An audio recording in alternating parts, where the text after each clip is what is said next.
আল্লাহু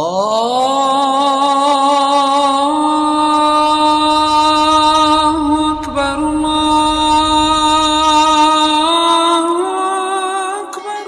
বিশ্বনবী সাল্লাল্লাহু আলাইহি ওয়াসাল্লাম তিনি এবারে 313 14 কিংবা 17 জন মুহাজির আর আনসারকে সঙ্গে করলেন। সঙ্গে করে আল্লাহ রাব্বুল আলামিন রাসূল বদর নামক প্রান্তরে উপস্থিত হলেন। বদরের মাঠে যখন তিনি আসলেন, বদরের মাঠে এসে তিনি আল্লাহ রাব্বুল আলামিনের কাছে দোয়া করছেন, রাব্বুল আলামিন এই মুষ্টিময় 313 আর ওইদিকে 1000-এরও বেশি তোমার সাহায্য ছাড়া আমরা বিজয় হতে পারবো না। আল্লাহ তুমি ওয়াদা করেছো ঈমানদারদেরকে সাহায্য করবে, আজকে তুমি আমাদেরকে সাহায্য করো।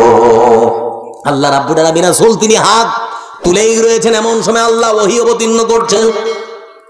إذ تستغيثون ربكم فاستجاب لكم أني ممدكم بألف من الملائكة مردفين আল্লাহ রাব্বুল আলামিন তিনি জানিয়ে দিচ্ছেন, হে রাসূল, সত্যি যদি ঈমানদারেরা আমার দ্বীনকে পৃথিবীর বুকে প্রতিষ্ঠার জন্য তারা যদি বদরের প্রান্তরে উপস্থিত হয়ে থাকে, চিন্তা করার কোনো কারণ নেই। আমি আল্লাহ রাব্বুল আলামিন আকাশ থেকে 1000 ফেরেশতা পাঠিয়ে তাদের সাহায্য করব। নারে তাকবীর। ওয়া কানা হাক্কান আলাইনা নাসরুল মুমিনিন। وقال الله تبارك وتعالى أعوذ بالله من الشيطان الرجيم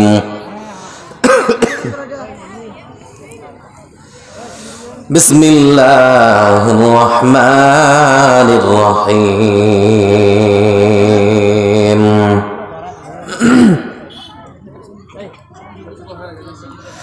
ولا تهنوا ولا تحزنوا وأنتم الأعلون إن كنتم مؤمنين আল কোরআনের সৈনিক আমি নেই তো কোনো ভয়, এক আল্লাহর গোলাম আমি, এই তো পরিচয় আমার, এই তো পরিচয়।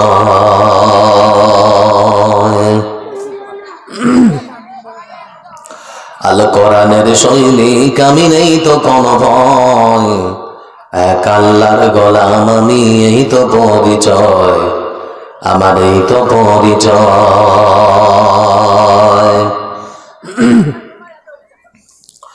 কোরআন হাদিস শাসনতন্ত্র রাসূল আমার নেতা, উৎসাহ মোর চিরমলার ইতিহাস বীর গাথা। কোরআন হাদিস শাসনতন্ত্র রাসূল আমার নেতা, উৎসাহ মোর চিরমলার ইতিহাস বীর গাথা। এক আল্লাহ ছাড়া আমার দিলে, এক আল্লাহ ছাড়া আমার দিলে নেই তো কোনো ভয়, এক আল্লাহর গোলাম আমি, এই তো পরিচয় আমার, এই তো পরিচয়। আল কোরআনের সৈনিক আমি নেই তো কোনো ভয়, এক আল্লাহর গোলাম আমি, এই তো পরিচয় আমার, এই তো পরিচয়।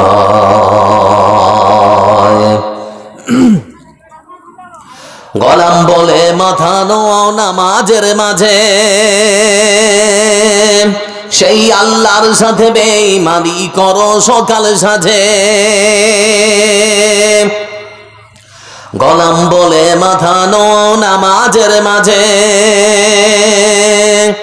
সেই আল্লাহর সাথে বেঈমানি করো সকাল সাজে। অসুবিধা তাকে সহায় করে,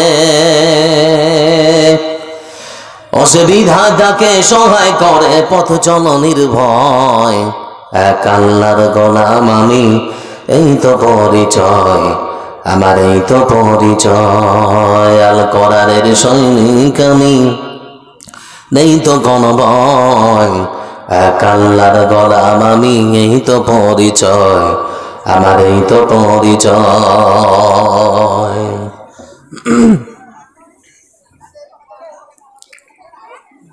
সম্মানিত সুধীজন,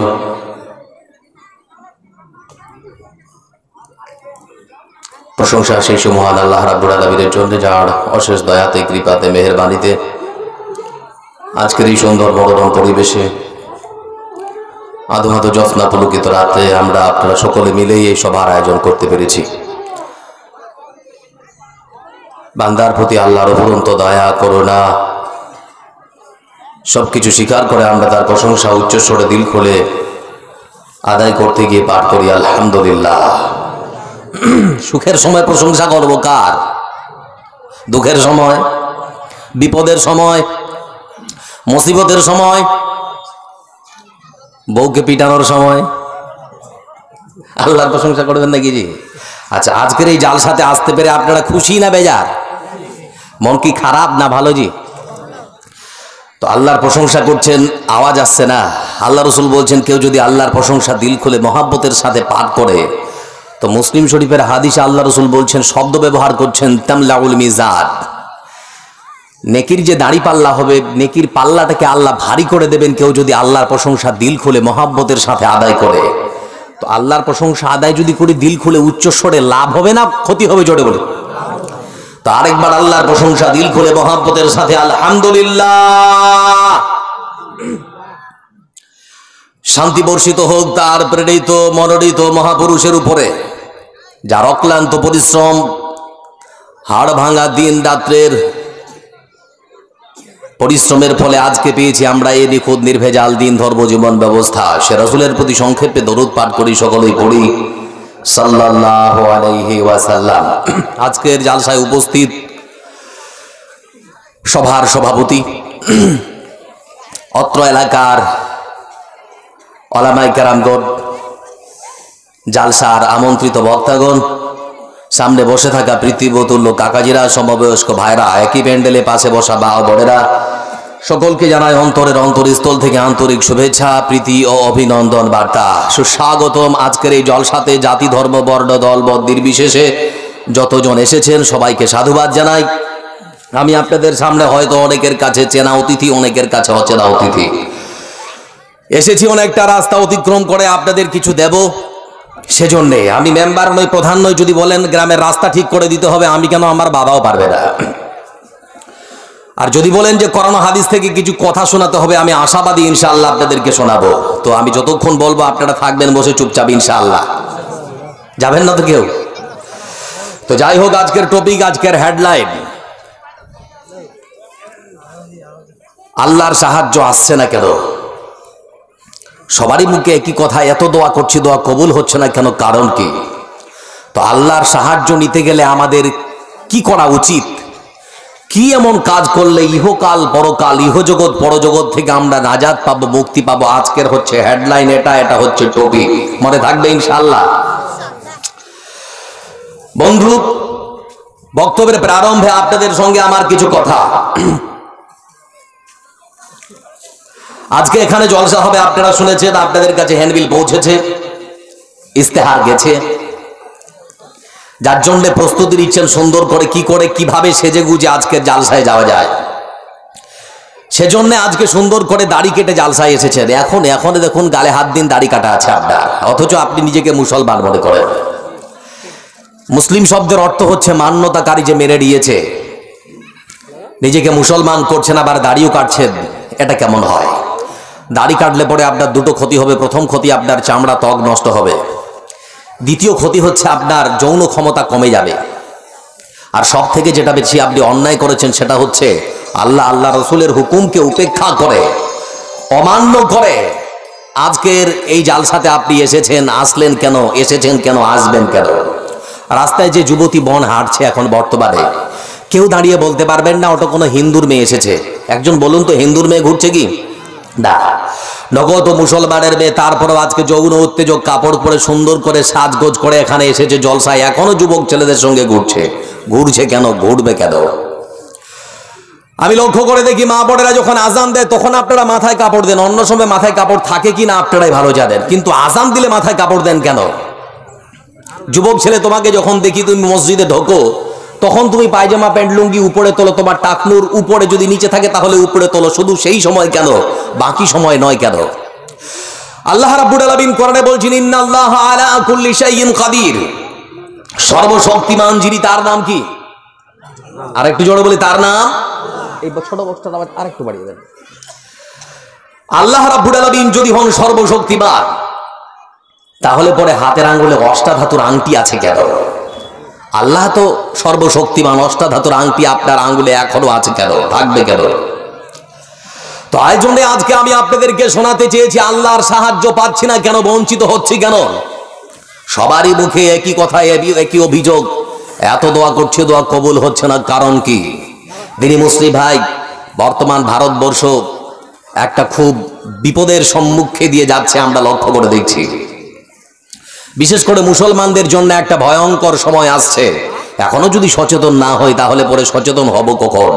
আল্লাহ কোরআনে বলছেন ইন্নাল্লাহা লা ইউগাইয়িরু মা বিকাউমিন হাত্তা ইউগাইয়িরু মা বিআনফুসিহিম, যে ব্যক্তি নিজেকে পরিবর্তন করার চেষ্টা করে না, আমি আল্লাহ তাকে পরিবর্তন করি না। তো আগে আপনাকে পরিবর্তন হতে হবে। আপনি নিজেই ঠিক নন আর অন্যকে ঠিক করতে চাইছেন, তাহলে তো কানাকে হাইকোর্ট দেখানো হবে। টিভিতে যে ছেলেটা কলগেটের প্রচার দিচ্ছে, কলগেট দিয়ে দাঁত মাজার পরেও যদি টিভিতে দেখেন যে তার দাঁতের ময়লা পরিষ্কার হচ্ছে না, আপনারা কলগেট কেউ কিনবেন? একটু কথা বলেন, কিনবেন জি? কেউ কিনবেন না। যে মেয়েটা শ্যাম্পু মাখছে চুলে, অ্যাডভার্টাইজ করছে টিভিতে বসে, শ্যাম্পু মাখার পরেও যদি তার চুলগুলো উস্কো খুস্কো আর ককড়ানো থাকে, শ্যাম্পু বিক্রি হবে? একটু জোরে বলেন, হবে? সাবান মাখার পরেও যদি শরীরের ময়লা দূর না হয়, সাবানও বিক্রি হবে না।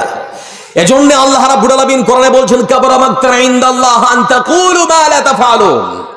আল্লাহ বলছেন, হে ঈমানদারেরা, তোমরা সেই সমস্ত কাজ, সেই সমস্ত কথা অন্যকে বলো কেন যা তুমি নিজে করতে পারো না। তো বন্ধু, আপনাদেরকে বলছিলাম আজকে দুঃখ লাগে কিছু কথা না বললেও নয়, সব জায়গায় বলে আপনাদেরকেও একটু সরিয়ে দিই। ভারত স্বাধীনের জন্য মুসলমানদের অবদান কেউ অস্বীকার করতে পারে না। ভারতবর্ষ স্বাধীনের জন্য মুসলমানদের অবদান কেউ ভুলে যেতে পারে না, অস্বীকার করতে পারে। ওরা ভোলার ভান করতে পারে, কিন্তু ওদের বিবেক বারবার বলবে যে না, এই ভারতবর্ষ স্বাধীনের জন্য মুসলমানদের অবদান আছে। আপনারা বলুন, আছে কি না? আমরা আমাদের ভারতবর্ষের যিনি রাষ্ট্রপ্রধান, প্রধানমন্ত্রী মাননীয় নরেন্দ্র দামোদর দাস মোদী, আমরা শুধুমাত্র স্মরণ করাতে চাই ওনাকে। আমরা আপনাকে সম্মান করি, আপনি আমাদের প্রধানমন্ত্রী। আপনি লাল কেল্লায় দাঁড়িয়ে যে ভাষণ দেন, ওই লাল কেল্লাটা মুসলমান বানিয়েছে। লাল কেল্লায় দাঁড়িয়ে যে আপনি পতাকা উত্তোলন করেন, সেই পতাকাটাও একজন মুসলিম যুবতী বোন তৈরি করেছে। এই ভারতবর্ষের মাটিতে মুসলমানদের অবদান আপনি অস্বীকার করতে পারেন না। ভারতবর্ষের মাটিতেই আমরা তৈরি করেছি তাজমহল, শীষমহল, দেওয়ানি আম, দেওয়ানি খাস, সবকিছু তো মুসলমানদের দেওয়া। তাহলে আজকে মুসলমানদের ইমানকে হরণ করার জন্য সূক্ষ্ম পায়তারা শুরু করেছে তারা কেন? আপনাদেরকে বলি, জানুয়ারি মাসের 17 তারিখে ভারতবর্ষ থেকে বিজেপি আরএসএস এর পক্ষ থেকে মালয়েশিয়াতে ডাক্তার জাকির নায়েকের কাছে প্রতিনিধি পাঠানো হচ্ছে। বিজেপি আরএসএস এর পক্ষ থেকে প্রতিনিধি পাঠিয়ে সেখানে ডাক্তার জাকির নায়েকের সঙ্গে সাক্ষাৎ করার জন্য মালয়েশিয়ার যিনি প্রধানমন্ত্রী, তার সঙ্গে কথা বলার পর সাক্ষাৎ হচ্ছে গোপন ভাবে। সেখানে গোপন ভাবে এক ঘরে যারা গিয়েছে ভারতবর্ষ থেকে, ওরা গিয়ে বলছে ডাক্তার জাকির নায়েক, আমরা আপনাকে সম্মান করি, আপনি এখানে আছেন, আমাদের দুঃখ লাগছে, আপনি ভারতে ঘুরে চলুন, আমরা আপনাকে নিতে এসেছি। তো তিনি বলছেন যে ব্যাপার কি? তো বলে আমাদেরকে পাঠানো হয়েছে নরেন্দ্র মোদীর সরকারের পক্ষ থেকে, আমরা আপনাকে নিয়ে যেতে এসেছি, এজন্যই যে আপনি এখানে কেন আছেন, আপনি তো ভারতবর্ষের মানুষ, তবে কিছু একটা কাজ আমাদের করে দিতে হবে। বলে কি কাজ? বলে ভারতবর্ষের সরকার যে বিলগুলো পাস করেছে সেই বিলগুলোকে শুধু আপনাকে সমর্থন করতে হবে, আর কিছু নয়। তো চিন্তা করে দেখুন, তাহলে পরে বলা হচ্ছে আপনার যে সংস্থা IRF সেটা খুলে দেওয়া হবে, আপনি যেভাবে করে দিন প্রচার করছিলেন সেইভাবে করে দিন প্রচার করবেন, কেউ আপনাকে বাধা দেবে না। ডাক্তার জাকির নায়েক বলছেন, এই ইমানদারের ইমান কেনা অত সহজ নয়। জোরে বলি সুবহানাল্লাহ। এই ইমানদারের ইমান কেনা এত সহজ নয়। বন্ধু, আমরা তো সেই মুসলমান যারা মুতার যুদ্ধ করেছে, খাইবার করেছে, খন্দক করেছে, বদরের মতো যুদ্ধ করেছে। আমরা মুসলমানেরা, আমাদের ইমান কেনা অত সহজ নয়। বন্ধু, শয়তানের ওয়াসওয়াসায় পড়ে হয়তো আমরা ভুল করতে পারি, কিন্তু আমরা ইমান বিক্রি করে খেতে পারি না। ডাক্তার জাকির নায়েক বলছেন আপনারা ভুল মানুষ চিহ্নিত করেছেন, আমি ইমান বিক্রি করতে পারবো না। ঘুরিয়ে পাঠিয়েছেন। কয়েক ঘন্টা পর তিনি ফেসবুক আর ইউটিউবে ওই ভিডিও আপলোড করছেন, যা সারা পৃথিবীর মানুষ দেখেছে। তাহলে আজকে কি মনে করবেন? ভারতবর্ষের সরকারের কাছে আমার এতটুকু অনুরোধ, আপনি হিন্দু মুসলমান ভরে যান, আমরা বিশ্বাস করি মোরা এক বৃন্তে দুটি কুসুম, হিন্দু মুসলমান, মুসলিম তার নয়নমণি, হিন্দু তার প্রাণ, আমরা এই বিশ্বাস করি। আমরা একজন আরেকজনের সঙ্গে কাঁধে কাঁধ মিলিয়ে পাশাপাশি কাছাকাছি বাঁচতে যাই। আমরা বিশ্বাস করি প্রয়োজন পড়লে মুসলমান হিন্দুদের মন্দির পাহারা দেবে, আর প্রয়োজন পড়লে হিন্দুরা মসজিদ মুসলমানের মসজিদ পাহারা দেবে। আমরা এইরকম ভারতবর্ষে বাস করতে চাই, আমরা দাঙ্গায় বিশ্বাসী নই। ইসলাম আমাদেরকে এই শিক্ষা কখনো দেয় না। দিনী মুসলিম ভাই, এজন্য আজকে আপনাদেরকে শোনাতে চাচ্ছি বর্তমান সময়ের কিছু কথা। কেন সাহায্য পাচ্ছে না? কেন মুসলমান মার খাচ্ছে? আল্লাহ তো ওয়াদা করেছেন যারা ইমানদার হবে, যারা মুমিন হবে, আমি আল্লাহ তাদেরকে সাহায্য করব। চারিদিকে মব লিঞ্চিং, আজকে আখলাক, কালকে তাবরেজ, কালকে আর কেউ, কালকে আপনার ছেলে, কালকে আমি। বন্ধু, এই করে করে মারা হচ্ছে, কিন্তু মার খাচ্ছি কেন? কারণ কি? কেন সাহায্য আসছে না? বর্তমান সময়কে লক্ষ্য রেখে গুরুত্বপূর্ণ একটা টপিকের সামনে রেখে, বিষয়কে সামনে রেখে আপনাদের সামনে আলোচনা করতে যাচ্ছি। বন্ধু, উঠাউঠি কেউ করবেন না, মনোযোগ সহকারে আমার কথাগুলো শুনুন। আপনাদের আবার বলছি, সাহায্য করার মালিক কে? একটু জোরে বলেন, সাহায্যের মালিক কে গো? আল্লাহ যদি সাহায্য করেন আর কারো প্রয়োজন পড়বে না। এই আওয়াজটা কানে কেন লাগছে না বাবু? আরেকটু দেখো না, আওয়াজটা মানে ফেটে যাচ্ছে, ইকো বেশি হয়ে গেছে নাকি? একটু হালকা ইকোটা কমাও। আল্লাহ রাব্বুল আলামিন কোরআন কারীমের ভেতরে বললেন, ওয়া কানা হাক্কান আলাইনা নাসরুল মুমিনিন। সত্যি যদি ইমানদার হও, মুমিন হও, কখনো কোনো সময় যদি বিপদে পড়ে যাওয়ার আমাকে আল্লাহ বলে স্মরণ করে যদি সাহায্য চাও, পৃথিবীর যে কোনো প্রান্তে থাকো না কেন, আমি আল্লাহ রাব্বুল আলামিন আমার পক্ষ থেকে সাহায্য পাঠিয়ে তোমাদেরকে সমস্ত বিপদ থেকে উদ্ধার করে দেব। বিপদ থেকে উদ্ধার করার মালিক তাহলে কে? আর একটু জোরে বলি, কে? আল্লাহ রাব্বুল আলামিন কোরআনের অন্য জায়গায় বলেছেন, ওয়ালা তাহিনু ওয়ালা তাহজানু ওয়া আনতুমুল আ'লাউনা ইন কুনতুম মুমিনিন। একটুই কথা বাবা, একটুই কথা। আল্লাহ রাব্বুল আলামিন তিনি বলেন, হে পৃথিবীর মুসলমানেরা, হে মুমিনেরা, সত্যি যদি তোমরা আমার উপরে ভরসা করতে পারো, ইমানদার যদি তোমরা হতে পারো, ভয় করো না, বিপদে যদি পড়ে যাও, আমি আল্লাহ রাব্বুল আলামিন তোমাদের জন্য যথেষ্ট, আর কারো প্রয়োজন পড়বে না। আল্লাহ দুটো আয়াতে বলছেন ইমানদার হতে হবে, মুমিন হতে হবে, তাহলে সাহায্য আসবে, নচেত সাহায্য আসবে না। আযান হচ্ছে ফিলিস্তিনের বাড়িতে, হাইয়া আলাস সালাহ,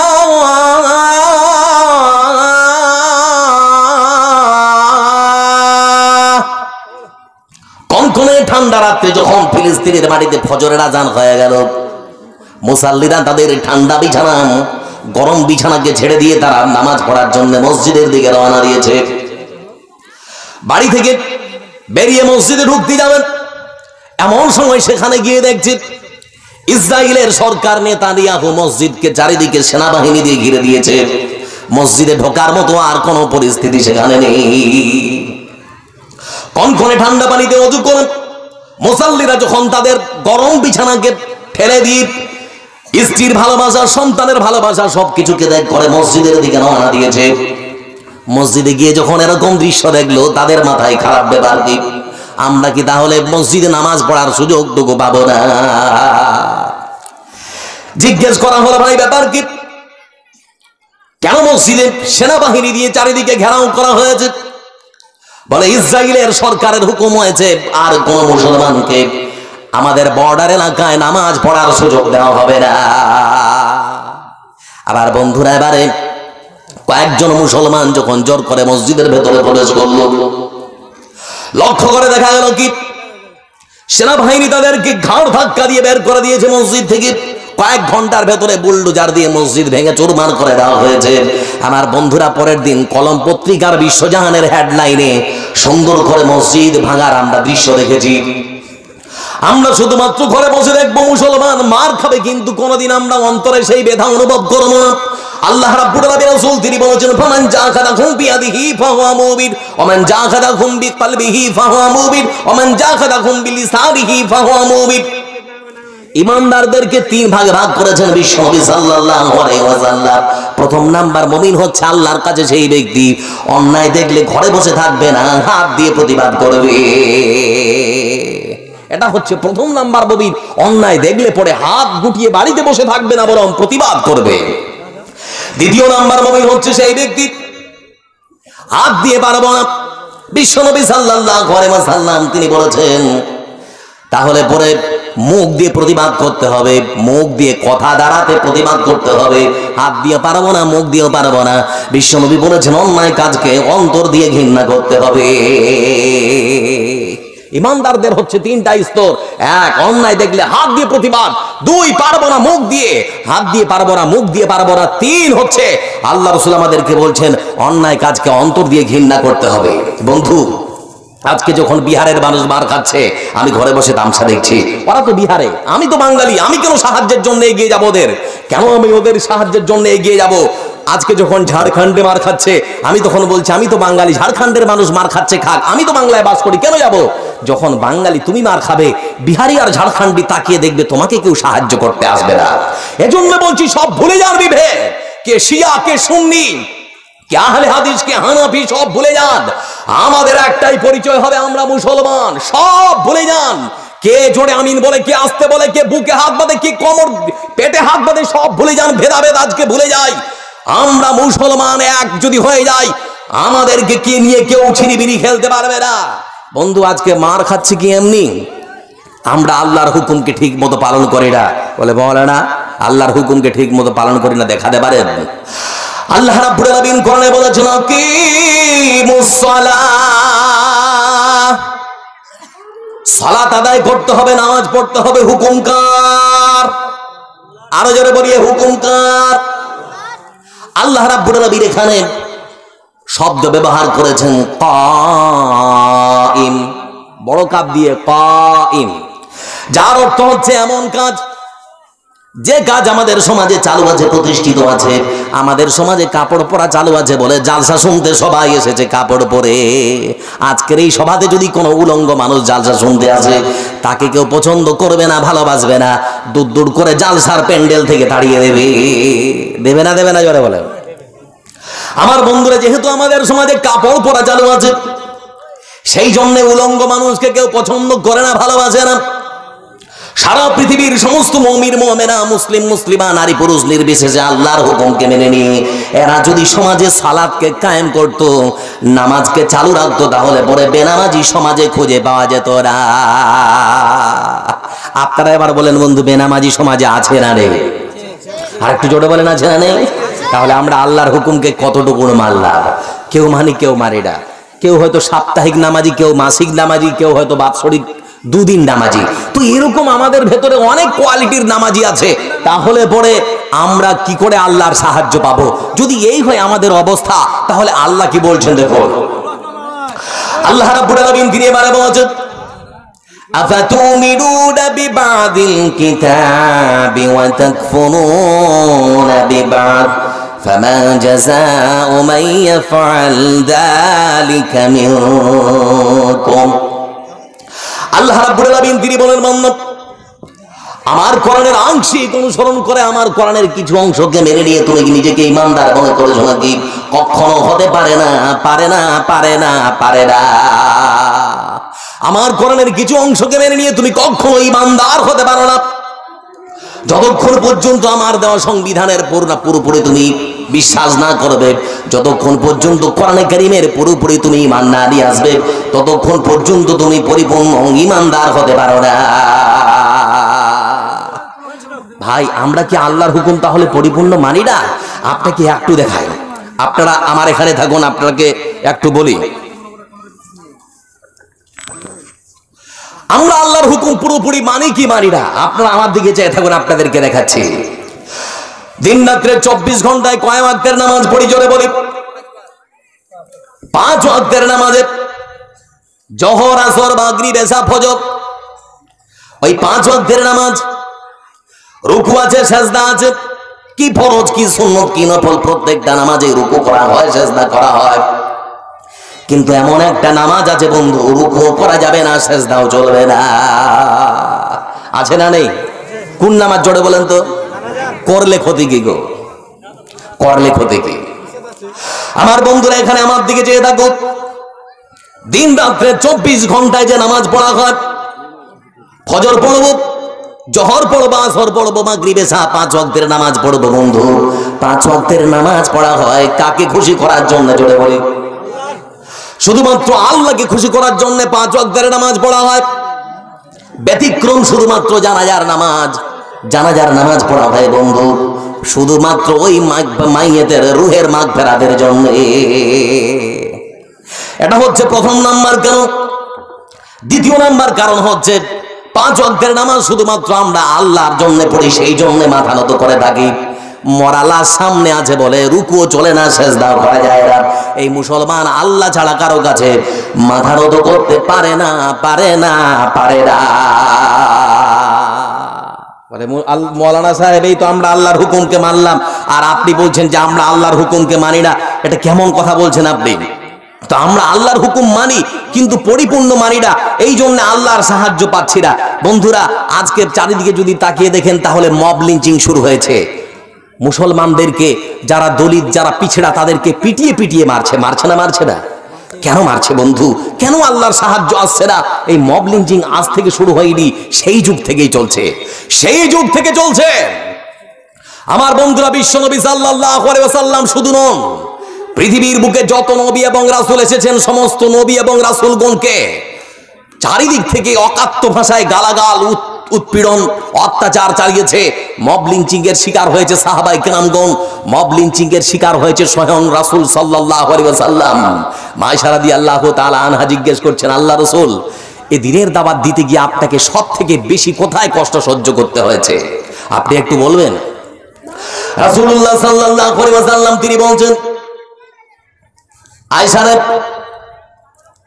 আমি যখন ছোট্ট ছিলাম, নাবালক, সেই সময় আমি ছাগল চড়িয়েছি। যৌবনে যখন পা দিয়েছি, খাদিজার মাল নিয়ে শাম, পারস্য, সিরিয়া, মক্কা, মদিনার মাটিতে আমি ব্যবসা করেছি। আমার ব্যবহার দেখা মক্কার মানুষেরা আমাকে আল আমিন উপাধি দিয়েছে। আল্লাহ রাসূলের উপাধি কি ছিল জোরে বলেন? আল আমিন। কিন্তু আমি যখন নবুয়ত পেয়েছি, আল্লাহর পক্ষ থেকে যখন আমাকে জানানো হলো, ইয়া আইয়ুহার রাসূল, হে রাসূল, আমার পক্ষ থেকে আপনি যা পেয়েছেন, আপনি আপনার নিকটবর্তী আত্মীয়দেরকে, আপনার পাড়া পড়োশীকে আপনি আমার পক্ষ থেকে দাওয়াত পৌঁছে দিন। আল্লাহ রাব্বুল আলামিনের পক্ষ থেকে যখন তিনি দাওয়াত দিয়েছেন কালেমা শাহাদাত, আশহাদু আল্লা ইলাহা ইল্লাল্লাহ ওয়া আন্না মুহাম্মাদার রাসূলুল্লাহ, যখনই দাওয়াত দিয়েছে, আবু জেহেল মনে মনে ভাবলো আমি তো অন্যায় ভাবে গদিতে বসে আছি। যদি লা ইলাহা ইল্লাল্লাহ হয় তাহলে পরে আমার ক্ষমতা আর বেশি দিন টিকবে না, না থাকবে বাঁশ, না বাঁচবে বাঁশি, মুহাম্মদকে বাঁচিয়ে রাখা যাবে না। যেমন করে হোক মুহাম্মদকে মেরে ফেলতে হবে, তাহলে সব শেষ। বিশ্বনবী সাল্লাল্লাহু আলাইহি ওয়াসাল্লাম দিনের যখন দাওয়াত দিচ্ছেন, তার কথা শোনা হচ্ছে না, ঢোল বাজানো হচ্ছে। বিশ্বনবী সাল্লাল্লাহু আলাইহি ওয়াসাল্লামকে পাগল বলা হচ্ছে, জাদুকর বলা হচ্ছে, যেন মুহাম্মদের কথা কেউ না শোনে। আমার বন্ধুরা, তারা অনেক চেষ্টা করলো। বিশ্বনবী সাল্লাল্লাহু আলাইহি ওয়াসাল্লাম তিনি দাওয়াত দিচ্ছেন, তারা শুনছে না। মা আয়েশাকে বলছেন, আয়েশা, আমি যখন চলে গেলাম তায়েফে, আমার পালক পুত্র, আমার পশপুত্র যায়েদ বিন হারেসাকে সঙ্গে করে আমি যখন তায়েফের মাঠে গেলাম, তায়েফের মাটিতে গিয়ে আমি যখন দিনের দাওয়াত দিয়েছি, সেখানে গিয়ে তারাও শুনলো না। তারা তো শুনলো না, বরং তারা ছোট ছোট বাচ্চাদের হাতে পাথর ধরিয়ে দিয়েছে। আমাকে লক্ষ্য করে তারা পাথর ছুটতে বলল। ছোট ছোট বাচ্চারা আমার দিকে এমন ভাবে পাথর নিক্ষেপ করেছে, আমার মাথা থেকে পা পর্যন্ত পুরো শরীর রক্তে রঞ্জিত হয়ে গেছে। আমি মার খেয়ে তায়েফের ওই গলি দিয়ে বেরিয়ে চলে আসলাম। আমাকে আমার পালক পুত্র, আমার পশপুত্র যায়েদ চেপে ধরেছে। আমরা একটা এই আঙ্গুর বাগানের ভেতরে প্রবেশ করলাম। আমার পায়ে যে জুতো ছিল, সেই জুতো যায়েদ বিন হারেসা টানছে, কিন্তু রক্তে এমন ভাবে জাম হয়ে গেছে বন্ধু, সিমেন্ট যার বাড়ি যেভাবে জাম হয়ে যায়, রক্তের সঙ্গে রক্তটা এমন ভাবে জাম হয়ে গেছে, পা থেকে আর জুতো খুলছে না।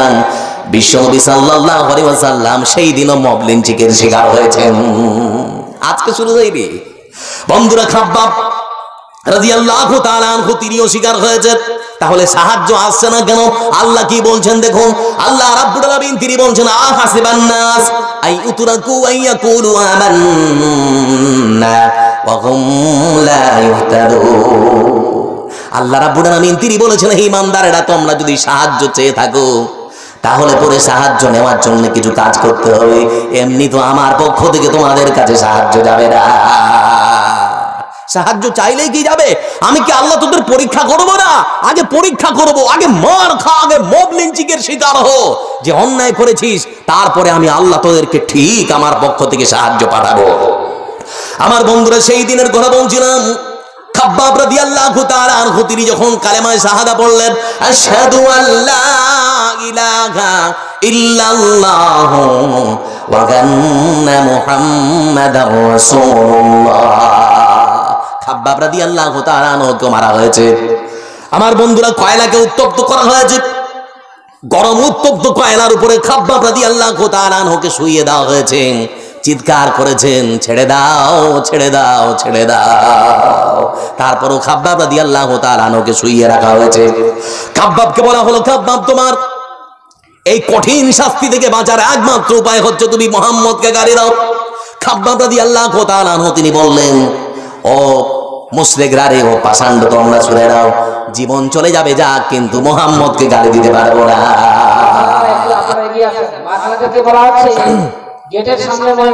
আমার জীবন চলে যায় যাক, কিন্তু মুহাম্মদকে গালি দিতে পারবো না। বন্ধুরা, আমাকে ডিস্টার্ব করি ওরা। আমার জীবন চলে যায় যাক, মুহাম্মদকে গালি দিতে পারবো না। বিশ্বনবী সাল্লাল্লাহু আলাইহি ওয়াসাল্লামকে মব লিঞ্চিং করা হয়েছে, তার সাহাবীদেরকেও এইভাবে করে মারা হয়েছে। কোথায় আছেন আপনারা বন্ধু? চিন্তা করে দেখুন, আম্মার, ইয়াসির, সুমাইয়াকে নির্মমভাবে হত্যা করা হয়েছে। আবু জেহেলের মতো পাষাণ্ড একটা নারীকে বর্ষা দিয়ে তার লজ্জাস্থানে বারবার আঘাত করে পৃথিবীর বুক থেকে বিদায় করেছে। আজকে সেই সময় আমাদের সামনে চলে এসেছে। ঘুমিয়ে থাকুন না সবাই। আমি যখন কিষানগঞ্জের এলাকায় জালসা করতে গিয়েছি, ওই কিষানগঞ্জ থেকে ভিতরে চূড়াকুট্টি নাম শুনেছেন তো? চূড়াকুট্টিতে প্রোগ্রাম করতে গিয়েছে। আব্দুল কাদের ভাই আমাকে বলছে যে, জানো আমাদের এখানের পরিস্থিতি, দুটা হিন্দু লোক মারামারি করেছে পাশাপাশি বাড়ি বলে। আমি বললাম যে কি নিয়ে? বলছে ওরা মনে মনে ভাগ করে রেখেছে যে ওই আব্দুল জাব্বারের বাড়িটা আমি নেবো, আব্দুল গাফারের বাড়িটা আমি নেবো, কারণ এনআরসিতে ওর নাম তো ওদের বাদ পড়বে, ওদের তো বাংলাদেশে পাঠাবে, ওর বাড়িটা তুই দিবি আর ওর বাড়িটা আমি নেবো। তো ওদের দুজনের মধ্যে লাফড়া লেগে গেছে, বলে না আমি এই বাড়িটা নেবো, তুই ওই বাড়িটা নিবি। চিন্তা করে দেখুন তাহলে তারা কত বড় ছক কষে আছে, আর আমরা এখনো ঘুমিয়ে আছি। বন্ধু, পাল্টাবো কবে? নিজের চরিত্রকে বদলাবো কবে? এমনি কি সাহায্য আসছে না? বন্ধু, সাহায্যের জন্য আল্লাহ রাব্বুল আলামিনের কাছে দোয়া করুন, দিল থেকে অন্তর থেকে সাহায্য আসবেই। আপনাদেরকে শোনাচ্ছি, সাহায্য এসেছিল না আসেনি। ইসলামের প্রথম যুদ্ধের নাম হচ্ছে বদর। জোরে বলুন, কি বললাম? বদরের যুদ্ধে আল্লাহর সাহায্য এসেছে না আসেনি? জোরে বলেন তো। এসেছে। আপনাদেরকে দেখাচ্ছে, আমার দিকে চেয়ে থাকুন। আপনাদের সামনে কয়েকটা আয়াত তুলে ধরছি, মনে হবে যারা এখানে যুদ্ধ লেগেছে আমরা দেখতে পাচ্ছি। আমার বন্ধুরা, আল্লাহ রাব্বুল আলামিন রাসূলকে যখন নিজ মাতৃভূমি ত্যাগ করতে বাধ্য করা হলো, হিজরত করে তিনি যখন চলে আসলেন মদিনায়, মদিনায় আসার পরে বিশ্বনবী সাল্লাল্লাহু আলাইহি ওয়াসাল্লাম তিনি যখন দিনের দাওয়াত দিচ্ছেন, তারপর মক্কার মুশরিকরা তারা চিন্তা করলো মুহাম্মদ তো সেখানে গিয়ে দিন প্রচার করছে, ভুল হয়ে গেল, চল মুহাম্মদকে শেষ করে দেই। মুহাম্মদ সাল্লাল্লাহু আলাইহি ওয়াসাল্লামকে শেষ করার জন্য বিশাল বড় সেনাবাহিনী নিয়ে তারা আসলো। আবার বন্ধুরা, বদর নামক প্রান্তরে যখন উপস্থিত হয়েছে, রাসূলুল্লাহ সাল্লাল্লাহু আলাইহি ওয়াসাল্লাম উমরকে ডাকলেন, আবু বকরকে ডেকে বললেন, তোমরা আমাকে বলো আল্লাহর দিন কি পৃথিবীর বুকে প্রতিষ্ঠার জন্য জিহাদের ময়দানে তোমরা অংশগ্রহণ করবে কি করবে না? সাহাবায়ে কেরামগণ বললেন, হে আল্লাহর রাসূল, যদি এটা আল্লাহর পক্ষ থেকে হয়ে থাকে, আল্লাহর দিনকে পৃথিবীর বুকে প্রতিষ্ঠার জন্য যুদ্ধ করব, মারবো না হয় মরবো, ছেড়ে কথা আমরা বলবো না। আমরা আছি, আপনি আমাদেরকে নিয়ে চলুন। বিশ্বনবী সাল্লাল্লাহু আলাইহি ওয়াসাল্লাম তিনি এবারে 313, 14 কিংবা 17 জন মুহাজির আর আনসারকে সঙ্গে করলেন। সঙ্গে করে আল্লাহ রাব্বুল আলামিন রাসূল বদর নামক প্রান্তরে উপস্থিত হলেন। বদরের মাঠে যখন তিনি আসলেন, বদরের মাঠে এসে তিনি আল্লাহ রাব্বুল আলামিনের কাছে দোয়া করছেন, রাব্বুল আলামিন এই মুষ্টিময় 313 আর ওইদিকে 1000-এরও বেশি, তোমার সাহায্য ছাড়া আমরা বিজয় হতে পারবো না। আল্লাহ তুমি ওয়াদা করেছো ঈমানদারদেরকে সাহায্য করবে, আজকে তুমি আমাদেরকে সাহায্য করো।